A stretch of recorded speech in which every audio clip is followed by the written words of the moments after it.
Her phone buzzed under the towel, once, sharp, like a heartbeat caught lying.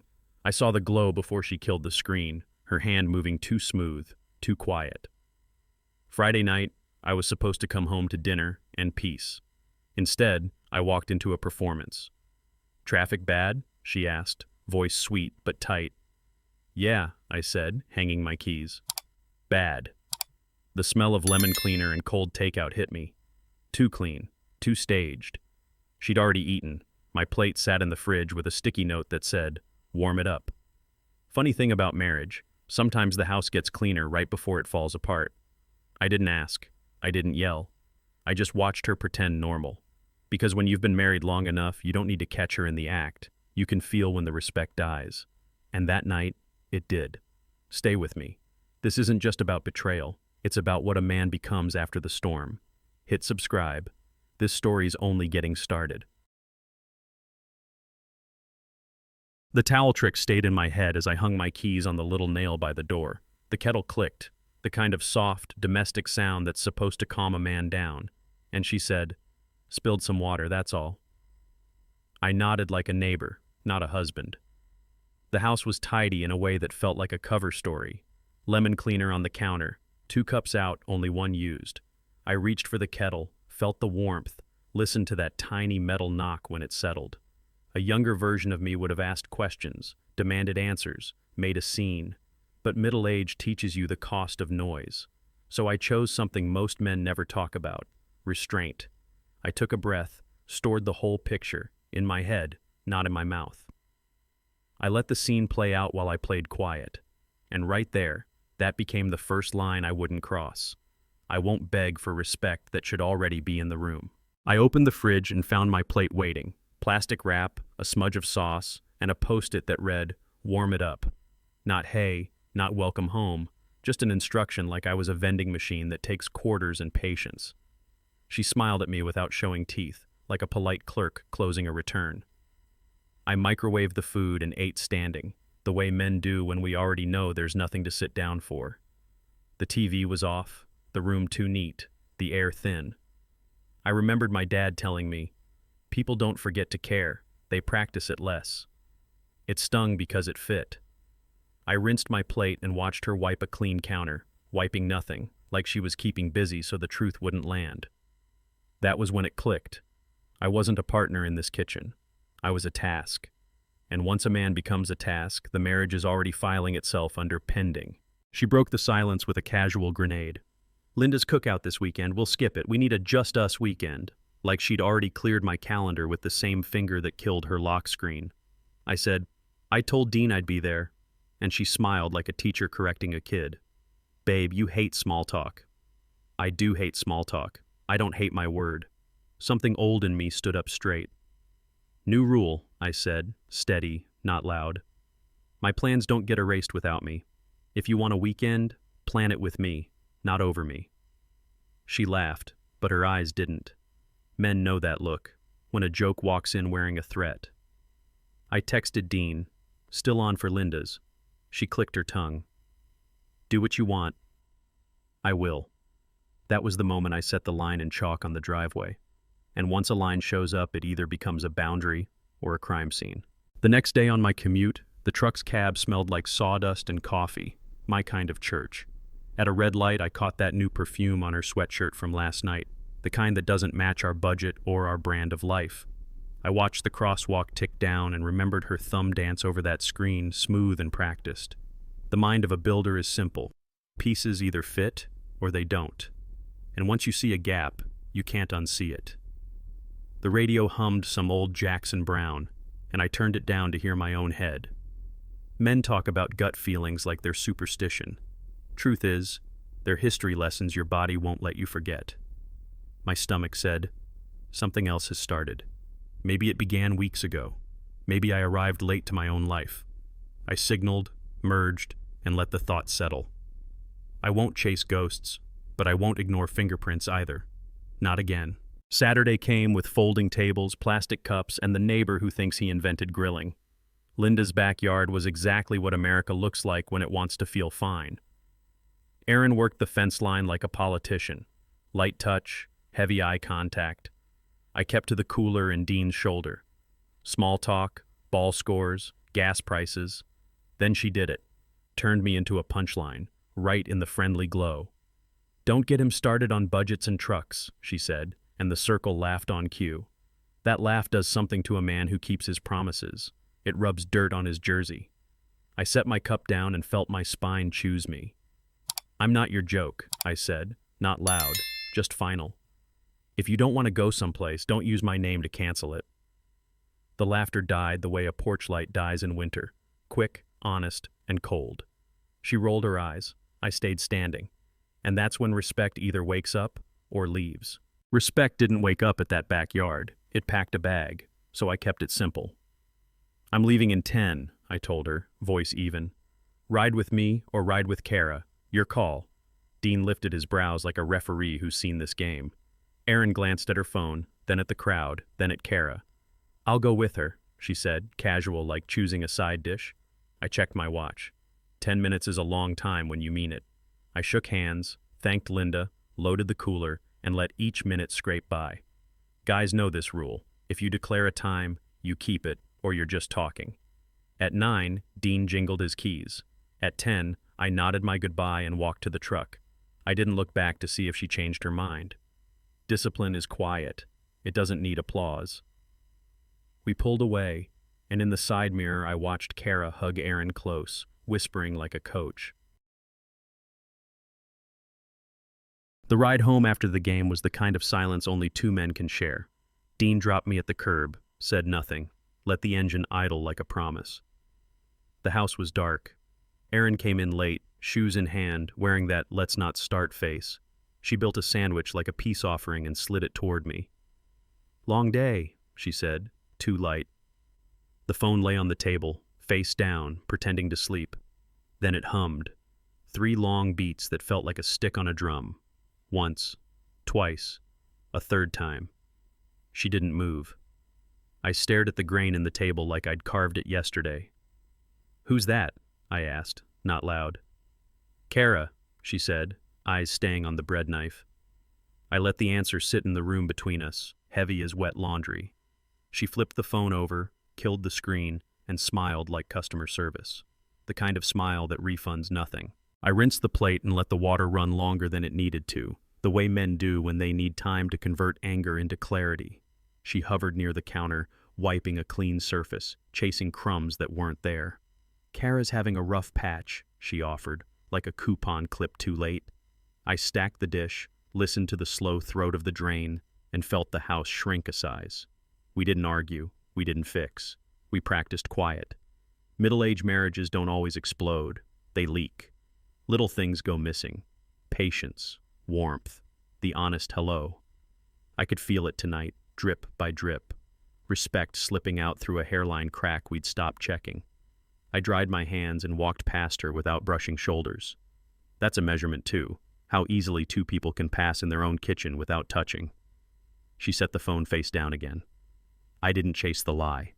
I logged it. Some debts you record before you collect. The next proof didn't come with shouting, it came with a clock. I woke to the soft gold of the hallway nightlight and the small sound every front door makes when it thinks no one's listening. 2:13 a.m. I stared at the ceiling for a count of 30, the way you do when you want to be fair and still be awake.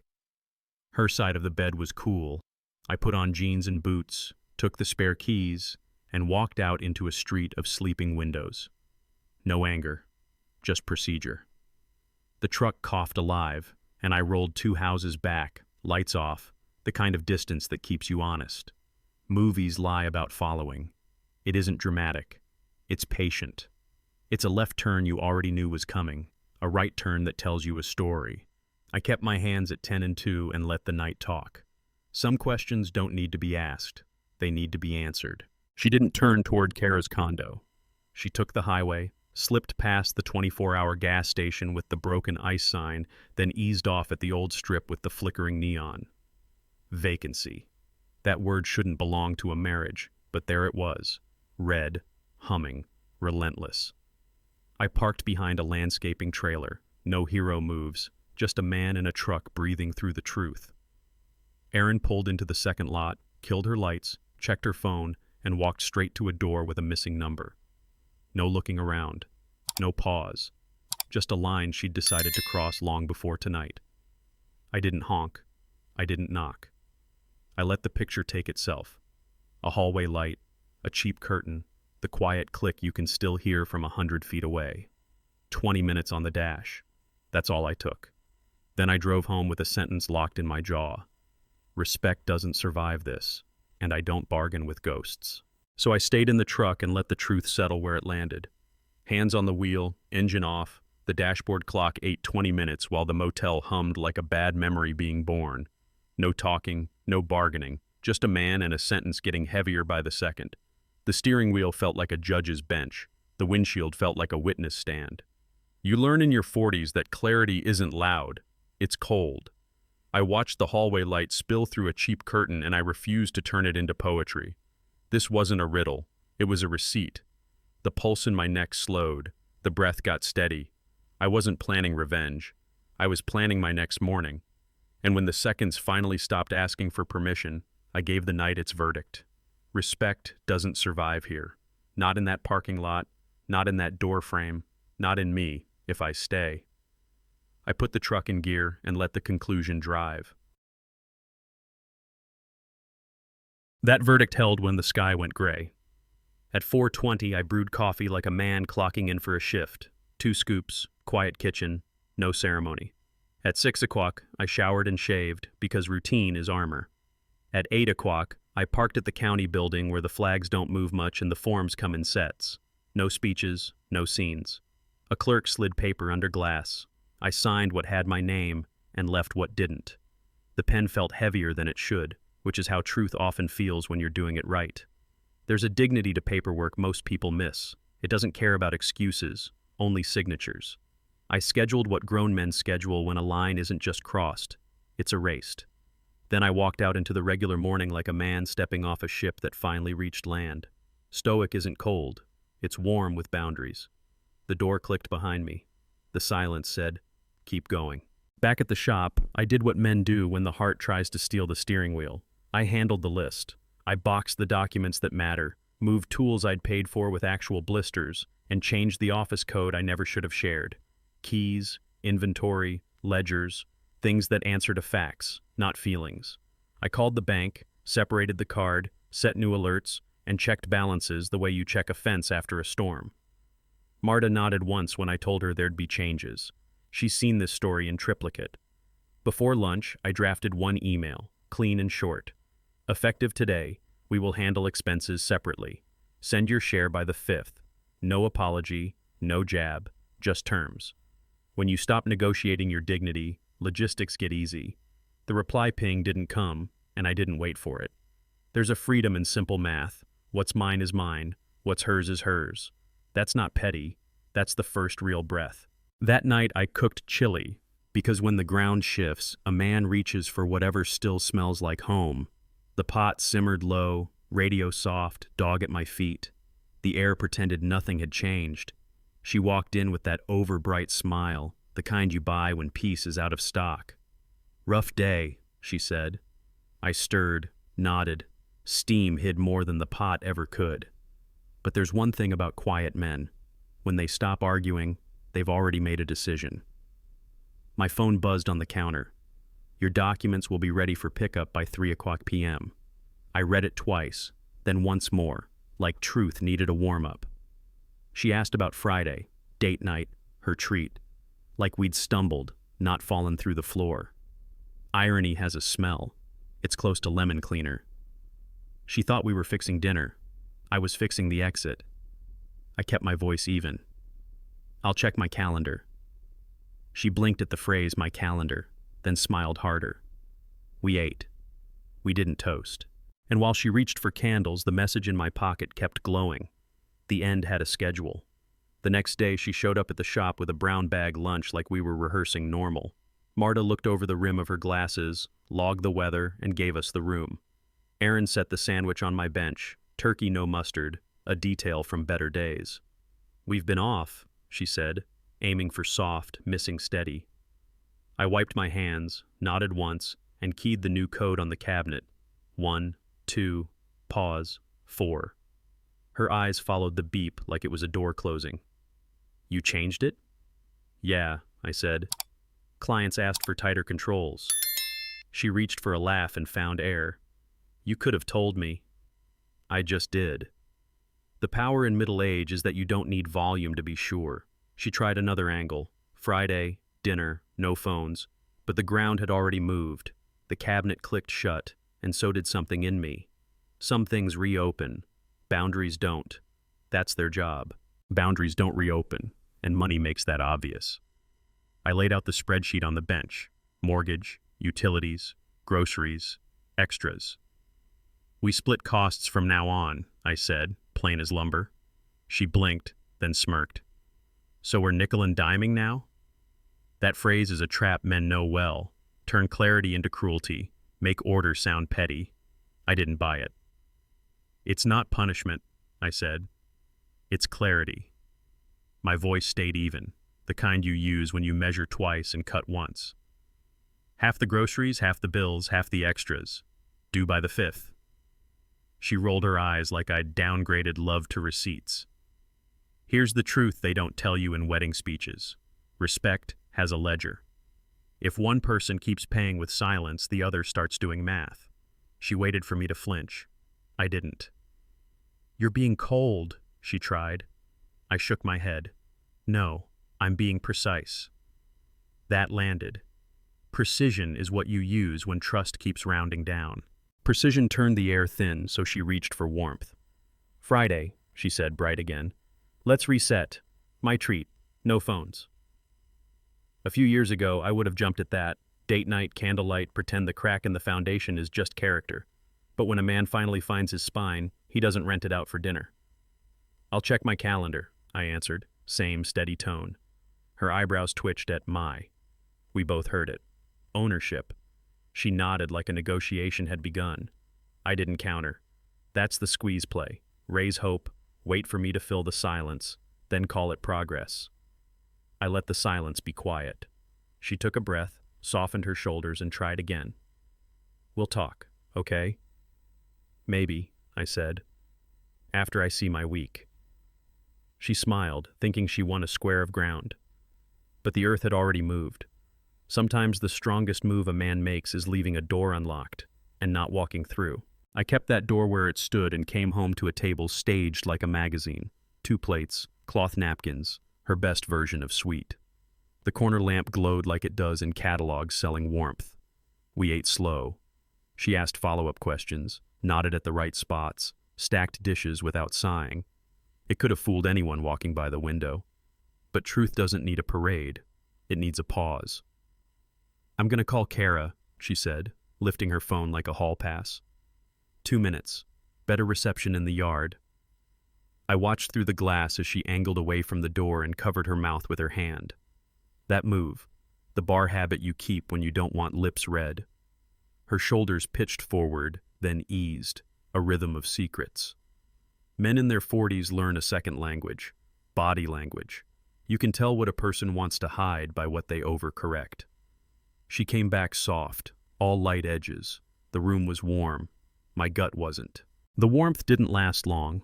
At 9:14, after the dishes and the small talk, my phone lit with her text. I'll stay at a friend's tonight, don't worry. That phrase always means worry. My thumb didn't shake. I typed what the night before had already written. Didn't know your friend lives in a motel. Send, no essay, no weather report on my feelings. Just a sentence with teeth. The house went quiet in a new way, the kind of silence that makes a clock feel loud. Upstairs, a drawer opened, closed. Footsteps hit the hallway, paused, then turned. The phone stayed dark. Not even a dot typing. Silence can be a weapon, but it's also a mirror. I looked into it and saw a man I could live with. A man who finally stopped auditioning for his own marriage. Downstairs, the corner lamp poured its little circle of gold. In that light, the truth was clean. I won't carry what she keeps dropping.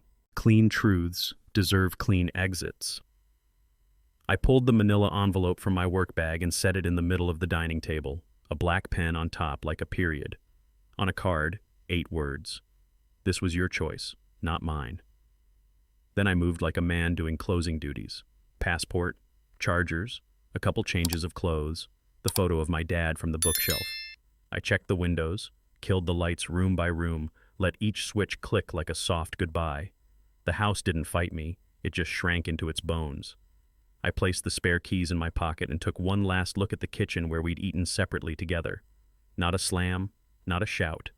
I locked the door, walked to the truck, and felt the night air land on my face like a blessing. There's a dignity in leaving without fireworks.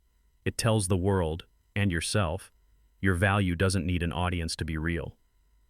The phone lit up before I hit the driveway, call after call, buzzing like a hornet nest someone kicked on purpose. I slid it to Do Not Disturb, turned the deadbolt, and let the key live in my pocket. No speeches, no last look at the house. A man can choose whether something becomes a play or just a night. I chose no stage. Dean's gate code punched easy, his porch light steady. He opened the door, saw my duffel, and didn't ask. That's friendship after 40. Space and a cold beer within reach. I slept on his spare bed like I owed the mattress a favor. The phone kept lighting on the dresser, pulsing through the dark. Calls, texts, more calls, like the ocean refusing to be quiet. I didn't surf it. I let it break. Somewhere past midnight, the world finally ran out of noise.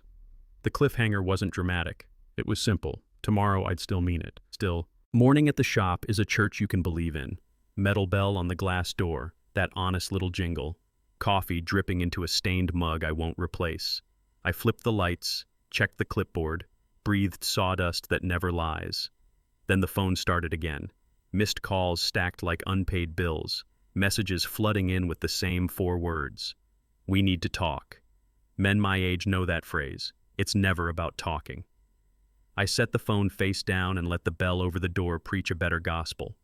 Customer in, customer out, breaks, invoices, questions about finish and grain. The phone kept buzzing. 3 beats, pause, 3 beats. Repetition turns panic into background noise if you let it. I did. There's a power to the word no that doesn't require your mouth. You say it with your attention. By the time the pot was empty, I'd already decided what I would give her. Not silence, not argument, direction. I typed 12 words and sent them like I was tightening a bolt. Papers on table, read the note, we'll handle logistics by text. No comma for comfort, no emoji to soften the edges, just terms. Minimal is merciful when feelings want to hijack the wheel. I watched the status flip to delivered, then to read, and set the phone back down like a tool I wasn't using today. There's a tone men learn late. Calm, final, not cruel. It's the voice you use when you've stopped auctioning off your dignity for a little piece. I return to the work that doesn't lie. Measure, mark, cut, sand. Wood only gives you what you earn. Between passes with the sander, I listen to the shop breathe. Compressor sighs, radio murmur, that bell again. The text thread stayed still, and that stillness felt right. I hadn't slammed a door. I'd posted the hours. If she wanted anything from here on out, she'd have to walk through them. She came through instead, fast steps, eyes scanning, hand gripping her phone like a warrant. "What is this?" she said, lifting a picture of the envelope on our table. "You're stalking me. That's insane." I set the chisel down, let the silence take the first swing. "Stalking is about control," I said. "Last night was about confirmation." She blinked. The difference landed where it had to. "You don't know what you saw." I tilted my head. "You left at 2 a.m, drove past Kara's, parked under a neon that says vacancy, and went in. Help me understand what I missed." She tried speed. "You should have talked to me." "I did," I said. "For months, then for days, then for hours. We're in a different chapter now." Marta's chair creaked in the office, witness enough to keep the volume civilized. Aaron's hand trembled, just once, the way a truth rattles the handle before it walks in. "This is a mistake," she said. "So was last night," I answered. Her tactics shifted. "Counseling," she said. "I'll go wherever you want, any weekend you want. I'll stop joking in front of people. Just, let's fix this." There was a time I'd have taken that hand like a man grabbing a life ring shaped like a promise. But you get older and learn some rings are made of chalk. "I'm not bartering," I said, voice soft but set. Don't bargain with a house that's already sold. She flinched. Metaphors are gentle until they aren't. You don't get to be judge and jury, she said. I do when it's my boundary, I answered. And I'm not sentencing you. I'm stepping out. The room got small around the big words we weren't using. Respect, trust, regret. She reached again. One more chance. I shook my head. We tried chances. This is terms.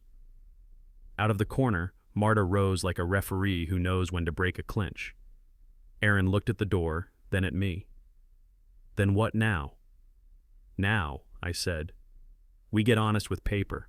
Paper makes people honest, so she reached for a different weapon. You left me alone for months, she said. I felt invisible. I didn't fight the feeling. I challenged the math. You didn't want a husband, I answered. You wanted options. She opened her mouth, ready to feed me a new version of us. I shook my head. Don't put words in my mouth, she snapped. I let the irony land. I won't, I said. Last night already did. The color changed in her face, the kind of flush a truth gives when it walks in uninvited.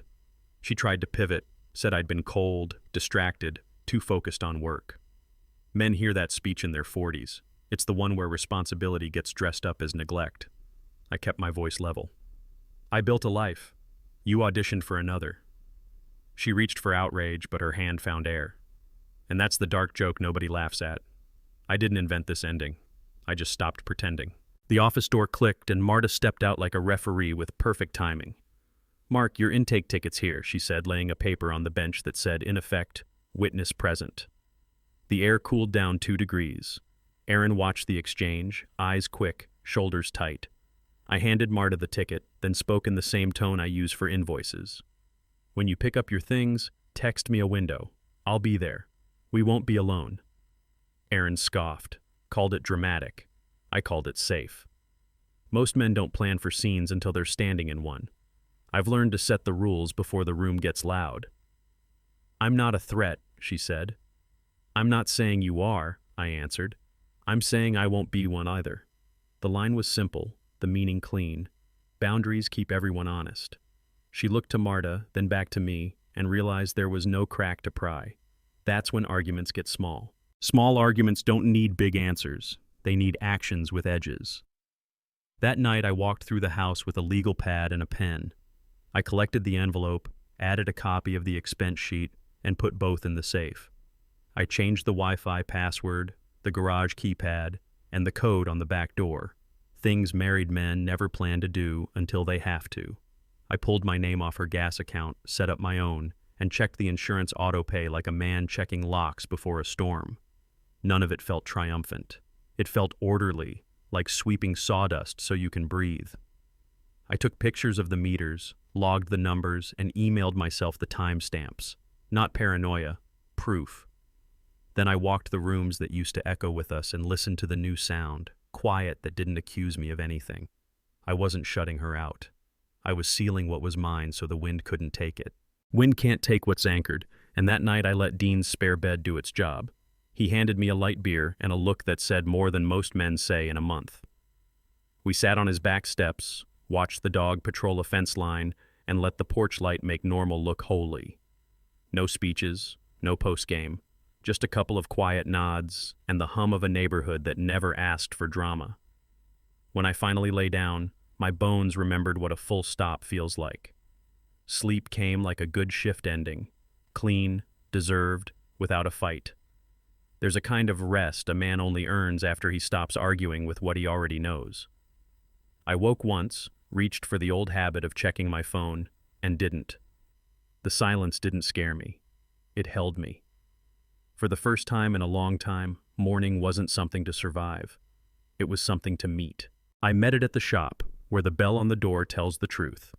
The compressor sighed, the radio muttered about weather, and the first customer of the day asked the same question men always ask: how long to turn this around? Work doesn't care if your life's on fire. It wants measurements and deadlines. I wrote up tickets, priced parts, and called a supplier about a back-ordered hinge. The phone buzzed in my pocket and I let it be a clock, not a leash. Brakes squealed in bay 2. Marta slid invoices across the counter with a nod that said, "We're fine." And we were. That's when a simple fact landed in my chest like a steady nail. Life didn't stop for my drama. That's not cruel. That's mercy. The world stayed the same size, which meant my problem could shrink to fit it. I sanded walnut until it felt like satin and remembered who I was when nobody needed me to apologize for it. Paper doesn't flinch, and neither did I. I went back to the county building, signed the next set of forms, listened to the clerk read line numbers like a weather report, and paid the fee without blinking. No small talk, no confession, just pen to paper and a stamp that sounded like a door closing softly. I kept my face still because feelings aren't a form of ID. The clerk slid copies across the counter. "You're all set for the next step," she said, kind but practiced. I nodded once. That's the point of middle age, choosing simple over dramatic, calm over clever. I stepped out into a sky the color of old denim and felt the day meet me halfway. Not happiness, not relief. Something steadier, peace shaped like a decision. The phone buzzed in my pocket and I let it buzz. I had already answered, just not with words. Flat face, clear path. Some days, that's the whole win. But peace is a strange thing. It always tests if you're ready for it. Peace is good, but safety goes first. On the walk back to the truck, I texted Dean the pickup window Aaron had suggested. He replied with the gate code and the kind of "I'll be around" that means more than a speech. Back home, I mounted a doorbell camera. Simple, obvious, not a message, just a measure. New angles on the porch, fresh batteries, cloud backup set. I checked the front lock twice and marked the time like a habit I meant to keep. This isn't about paranoia. It's about putting rails on a staircase you know you'll walk in the dark. I cleared a path in the hallway, boxed what was hers, labeled each one, and put them by the door. Order gives dignity to endings. I stood in the quiet house and listened for anything off. Nothing. Just a refrigerator hum and my own breath getting even. Safety isn't loud either. It feels like air finally making it all the way in. They came mid-afternoon, Aaron with Kara half a step behind. I opened the door, kept my shoulders square, and moved aside. "Boxes are labeled," I said. "Kitchen, closet, bath. No edge, no invitation." Kara nodded. Aaron didn't. We worked like movers who didn't know each other. I kept distance, walked the list, and checked items off like a delivery. Coat, shoes, 2 makeup bags, the little blue mug she liked. When she tried for conversation, I stayed on inventory. Business tone saves everybody from saying things they can't unsay. Kara carried the last box to the porch and glanced at me the way people do when they realize the show's been canceled. Aaron paused at the doorway, phone in hand, eyes waiting for a cue that wasn't coming. I held the door and nothing else. "That's everything," I said. She looked past me at the kitchen lamp, then down at her keys. "Yeah," she whispered. We were done. Clean cut. After they left, the house breathed out. I wiped the counters, stacked the mail, put the pen back where it belonged. Little things, but they add up to a man getting his square footage back. I set a skillet on medium, cracked 2 eggs, buttered toast, and let the radio whisper some old country song about driving on. Dinner for one tastes different when it's a choice, not a punishment.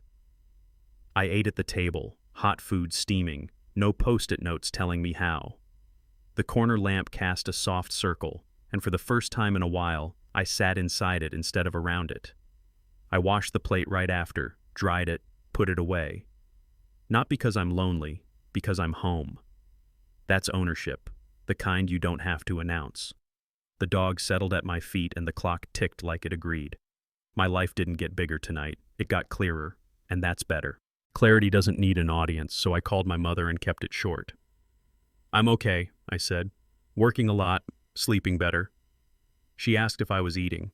I told her about the eggs and toast and heard the small smile in her breath. She didn't ask for details, and I didn't offer any. Not because I'm hiding, but because I'm protecting her from a story that doesn't need to live in her head. We talked about the weather, my nephew's ball game, the neighbor who still doesn't bring his trash cans in on time. Normal things. Good things. After we hung up, I sat in the quiet and felt the gratitude land. It's a man's job to keep his circle safe, even from his own mess. I turned the ringer down, set the phone face down, and let the night be just a night. No drama, no replay, just a boundary that stays put because I said so. The next morning, a familiar truck rolled up and an old customer walked in running his hand along a table I'd finished last spring. "Thing still looks brand new," he said, nodding at the finish. Compliments don't fix a life, but they remind a man he can still build one. I measured a new piece, marked clean lines, and set the plane to work. Shavings curled like ribbon, the kind you pocket for no reason except it feels good to keep. My hands were steady. My eye was true. There's a piece you only find when wood answers the way it's supposed to. We picked species, talked lead time, and shook on a price that respected both of us. Skill is a kind of backbone. It keeps you standing when the house is wobbly. As he left, he said, "You're the guy I trust for this." I nodded, not humble, not proud, just solid. I wasn't fixing my heart. I was honoring my craft. After lunch, I opened the laptop and looked at numbers the way a man looks at his fence, checking posts, checking lines, separate accounts, clean labels, dates in bold. The sheet I'd built spelled it out: mortgage, utilities, groceries, extras, due by the 5th. No drama lives in a spreadsheet. That's why I like them. Money is honest even when people aren't. I paid my part, scheduled the next 2 auto-pays, and watched the balance drop like it was supposed to. The calm that hit me wasn't excitement. It was relief wearing work boots. Clean finances make room in your head. You stop replaying arguments and start planning weeks. I set small goals: new sander by fall, 2-day trip to the lake, finish the walnut desk that's been waiting too long. There's a wisdom you only get from practical things done on time. I closed the lid and felt my shoulders loosen. The message was simple: clear books, clear mind, clear way forward. That evening the rain started soft and stayed. I sat in the garage with the big door half open, the air smelling like wet asphalt and warm walnut. The radio barely whispered, even the dog seemed to listen. I sanded the edge of a shelf, not because it needed it, but because my hands wanted the motion. Somewhere between passes it landed. Self-respect is oxygen. You don't notice you're short on it until you're lightheaded and blaming the room. I looked around at the simple things: clamps hung right, blades oiled, shop broom clean, and realized I'd been saving myself in small ways for weeks. Not with speeches, not with wins, with order. Men our age don't need fireworks. We need air in the lungs and a bed that waits.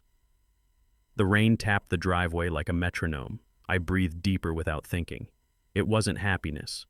It was breath that finally reached the bottom of my chest and stayed. The next morning I swung by the supplier to pick up a stack of white oak, the kind with tight grain and fewer surprises. That's where I met her, Hannah, clipboard in hand, hair pulled back, no fuss. "Your mark," she said, like she'd checked the purchase orders and liked what she saw. "That's me." We kept it simple: board feet, delivery window, forklift timing. She knew the materials and didn't oversell a thing. There's a kind of ease you notice right away, a quiet person who doesn't make you solve them like a puzzle. She walked the rows like someone who respects wood and schedules. I signed, she stamped, and that should have been it. But peace has a way of introducing itself without music. No flirt, no rescue vibes. Just 2 grown-ups doing their jobs with room left over for courtesy. I carried the first plank to the truck and felt the day steady itself. Her silence didn't drain me. It rested me. On the way out, she caught my eye and nodded toward the office. "Coffee?" she asked. "Black?" It was a question and not a test. "Black," I said, and followed her to a small break table that had seen better years. She didn't ask for the story. She didn't offer a speech. We talked like people who have things to do: shipping delays, a mill that closed, the one hardware store that still answers the phone on the first ring. She smiled once and it landed clean. Being seen without being picked apart is a kind of kindness men don't admit they miss. When I stood to leave, she handed me the receipt, then added, "If you need a different lot, text me." Simple offer. Real help. I walked back to the truck with a paper cup warming my hand and noticed something small and big at the same time. I felt like myself, and nobody had taken anything to get me there. The day after the lumber run, my inbox chimed with an essay. Aaron wrote paragraphs about history, stress, Being lost, being sorry, words stacked like sandbags against a flood she started. She asked to talk. She asked for one more chance. I read it twice, not because I doubted her, but because I wanted to be sure of me. The trick at this age isn't picking the right feeling, it's picking the right sentence. I typed one word. No. Not cruel, not loud. Final. I didn't add reasons or weather reports. Explanations can be invitations in disguise, and I wasn't hosting. I hit send and watched the message leave like a truck clearing the intersection. My chest didn't swell. It settled. There's a freedom in brevity, like tightening a knot you know won't slip. The phone stayed quiet after that, and the quiet felt earned. I turned back to the bench, set a fresh blade, and let the new edge tell me I'd chosen mine. Saying no made space for a different kind of yes. I opened the bedroom closet and started sorting like a man paying himself back in hours. Work shirts to the left, suits to the garment bag. Bottom shelf, a shoebox full of photos. I kept the ones from before we met. My dad's crooked grin, me and Dean with a truck that barely ran, a fish I swear was bigger than it looks. The wedding album went into a clean bin with a lid. Not a coffin, a container. Not denial, design. I wasn't erasing a decade. I was taking weight off the roof so the house didn't sag. I slid a few frames off the hall, wrapped them in newspaper, and felt the wall breathe. You don't have to burn the past to stop it from burning you. You can file it, label it, put it where it belongs. When the closet closed, the room looked larger. Maybe I did too. The next morning, I laced up old running shoes and stepped into air that smelled like cut grass and hose water. The block was the same. Flags on porches, a dented mailbox, a kid's bike left on its side, but it felt new from my side of the skin. I started slow, knees telling me I was 45, breath reminding me I was still here. A neighbor raised a coffee mug and a small salute, the kind men give when words would just get in the way. The sun came up like a steady promise over brick and shingles. Halfway around, my heart found a rhythm that wasn't about grief or grit. It was about going forward because forward exists. By the time I reached my driveway, sweat had written a short letter down my back. It didn't say warrior. It said alive. I bent, hands on knees, and listened to the engine idle under my ribs. It wasn't roaring. It was ready. Ready looks like a Saturday where Dean pulls up with a toolbox I forgot and a grin that says I didn't. He handed it over, popped a beer, and leaned on the railing like a man who's got all afternoon. We watched the dog do another lap of the yard, checked a loose board on the step, and talked about nonsense that matters. Tires, the game, whether the mower will make it another season. Men don't always need to name the wound to help it heal. Sometimes we just keep time together until the ache gets bored and leaves. He glanced once at the house, then at me, and nodded like a good mechanic listening to an engine. Sounds right. Anything else you need? He asked. Nope, I said, and meant it. We let the quiet sit, friendly and full. No verdicts, no advice. Just two guys, one fence line, and a sky that didn't owe us a thing. Monday came with a rush that didn't care who slept where. The shop filled up fast, walk-ins with squeaks and scrapes, a contractor needing 3 tables by month's end, a farmer who swears by cash and stories. Marta ran the counter like air traffic, crisp and kind, sliding invoices into neat stacks and tilting her chin when something needed my eye. I moved from bay to bench to phone, doing the work that pays for the roof and the radio. Around noon, she set a receipt on the desk and said, "We're good, boss." I looked up and caught something I hadn't worn in a while, a small, regular smile that didn't have to prove anything. "Yeah," I said. "We are."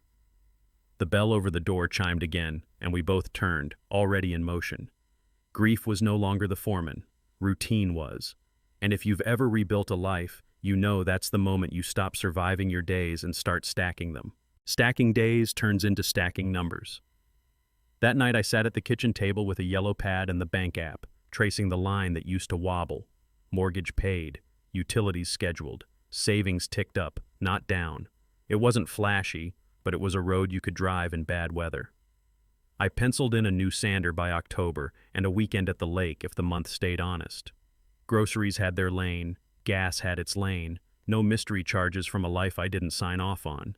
Men don't always need more. We need known. I watched the totals settle and felt something I hadn't felt since the vows still meant something. Predictability. That's not boring. That's safe. Safe is coming home and knowing the lights will turn on, the fridge will be stocked, and none of it was bought with a piece of your pride. Control isn't control if it strangles you. This felt like a steering wheel that finally fit my hands. The next morning, before the bell on the shop door had a chance to ring, my phone lit with a link from Hannah. Walnut stock, good price, straight grain. No small talk, just the kind of message you send when you respect someone's time. I clicked through, asked for 2 boards to be pulled as samples, and we set a delivery window with 3 texts. Clean, useful, the kind of back and forth that makes work lighter without turning it into a rescue mission. She didn't push for a story, and I didn't offer one. That's what I liked, the room to breathe between messages. Professional can still be human. It just doesn't try to fix you. I sent a thumbs up and a thanks, good find, then went back to lay out lines and cut lists. Somewhere in the ordinary, I realized connection doesn't have to announce itself with fireworks. Sometimes it's 2 people doing their jobs well and leaving each other better for it. Around lunch, the lawyer's email slid in like a turn signal. Appointment confirmed, documents ready, signatures on Friday at 10, no surprises, no red flags, just the next mile marker on a road I chose after midnight in a motel parking lot I'll never forget. I replied with a simple, confirmed, I'll be there, and felt the pressure drop a few degrees. Not victory, not defeat, just logistics tightening into a final knot. I printed the checklist, tucked it in the folder with the other grown-up papers, titles, insurance, the expense sheet that saved me from 3 arguments I didn't have to have, and put it by the door. The shop hummed around me, unchanged. Marta slid a receipt across the counter and pointed to a delivery I needed to sign. Life doesn't pause for your paperwork, it just asks you to meet it at the right desk on time. I checked the clock, washed my hands, and kept the line moving. That evening, the house felt like an old truck that had finally stopped rattling. The dog sprawled across my boots. The radio played a country song from the decade when dashboards still had ashtrays, and the air tasted like chili from a pot I'd reheated on purpose. I didn't need a big moment. I needed this one. Quiet, that didn't feel like punishment. I thumbed through a hardware catalog, circled a clamp set I'd been putting off, and let the rhythm of a normal night replace the drama that used to rent my head. There was nothing to fix, no words to choose carefully, no scoreboard to check. I caught myself smiling at nothing, a rare, regular kind, and didn't apologize to the empty room. Some joys don't wave, they nod. The clock ticked. The dog sighed. The lamp painted the same circle it always did, but tonight I sat in the center of it and felt light.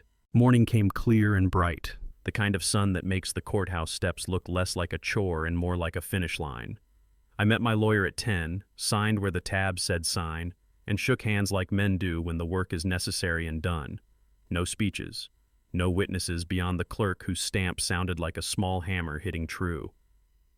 On the way out, the door closed behind me with a clean latch, and for once the door didn't feel like it was shutting on a life. It felt like it was sealing a room that needed sealing. I stood on the sidewalk and let the breeze move through a shirt I'd worn on purpose, one that didn't remind me of any argument. The phone stayed quiet. The world kept walking by. Closure isn't the fireworks, it's the hinge you barely hear when it's installed right. I took the stairs one at a time and didn't look back. The courthouse door closed behind me, and I took the long way back to the shop. Route 12 slid under the tires like a road I finally knew by name. Off to the right, past the 24-hour gas station, that old neon still flickered. Vacancy, like a bad joke told one time too many. I didn't slow down. I didn't aim my eyes at the exact room. From this distance, it wasn't a sign about me anymore. It was just a busted light chewing electricity it didn't earn. That's what reframing looks like in real life. Not some speech, not a song lyric. Just seeing the same thing and refusing to let it mean what it used to. I cracked the window, let a little air in, and rolled through the green like any other driver on any other day. No victory lap, no soundtrack, just a man and a wheel and a road that kept going. The sign stayed behind me. It could blink all night. I wouldn't. Back home, I did the kind of work houses respect.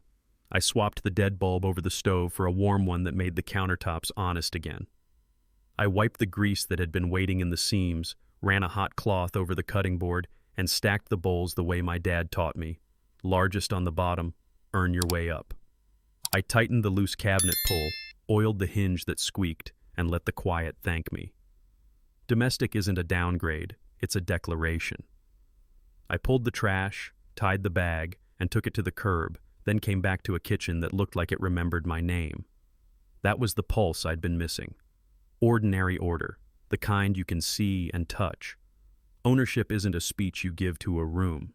It's a light that turns on when you flip the switch because you bought the bulb, screwed it in, and paid the bill. The next morning I took my coffee to the front steps and let the steam meet the cool air. The street yawned awake, sprinklers ticking, a garage door groaning, the quiet pride of a fresh flag on a bracket. My neighbor lifted his mug and waved. I waved back, two men saying more with wrists than with words. The dog settled at my feet like he'd been paid. Slow minutes moved across the sidewalk, and I let them. Peace doesn't need to be chased when it learns your address. It shows up like an old routine you almost forgot. Sip, breathe, watch the day find its gear.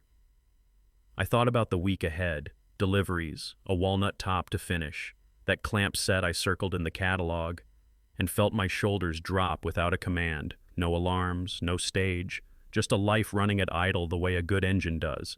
This wasn't the high, it was the baseline, and it felt like mine. I saw Erin at the grocery store in the aisle with paper towels and bleach, the bright lights making everyone honest. Her cart had basics, bread, milk, a box of something quick. Ours bumped wheels, the way these scenes always do in small towns. She looked up first. "You look better," she said, not unkind, not sure. "I am," I answered, and meant it. No wind-up, no post-game, just that. She waited for more, the way people wait for a second click after a deadbolt. I didn't give it. The store hummed. Scanner beeps, a kid asking for cereal, an employee facing cans like a metronome. We stood there as two people who once shared a sink and now share a zip code. I nodded toward the end cap. "Good coffee on sale," I said, because small mercies still count. She nodded back. That was the whole conversation.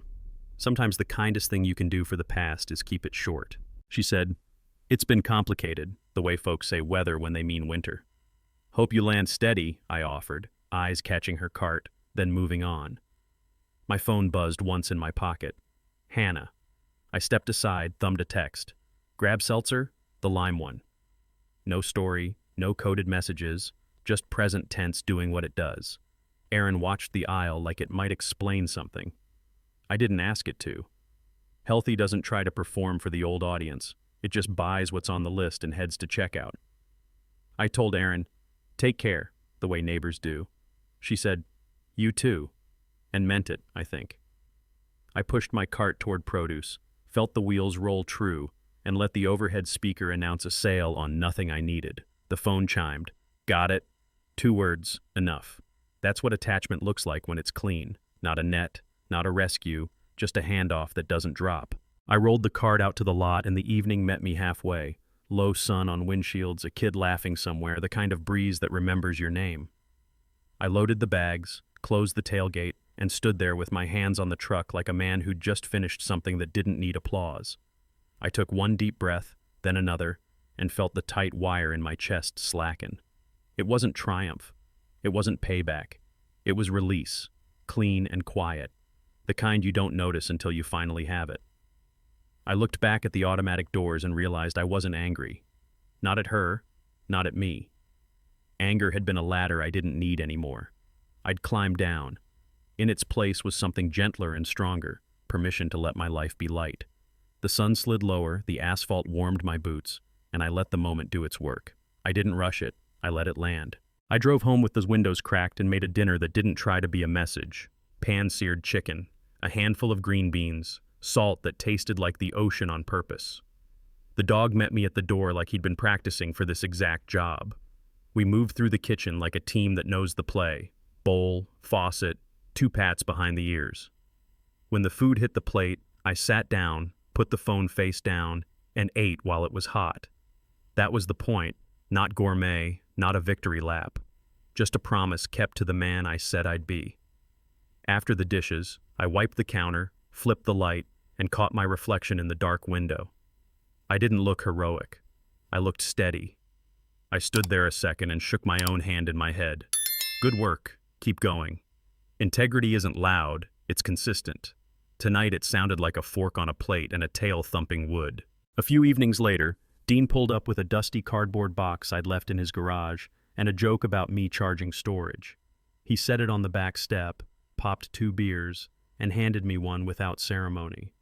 We stood there the way men do when there's nothing left to fix, shoulders square, eyes on the yard, trading the occasional sentence like spare parts. The dog made another patrol, the neighbor's sprinkler clicked into its rhythm, and the sky started its slow shift to indigo. Dean took a sip and nodded at the fence line like it had passed inspection. I didn't tell him how I was. I showed him by standing still. No speeches, no what-ifs. Just the kind of quiet that says the storm's passed and the roof held. After a while, he tapped the box with his boot. All squared away? He asked.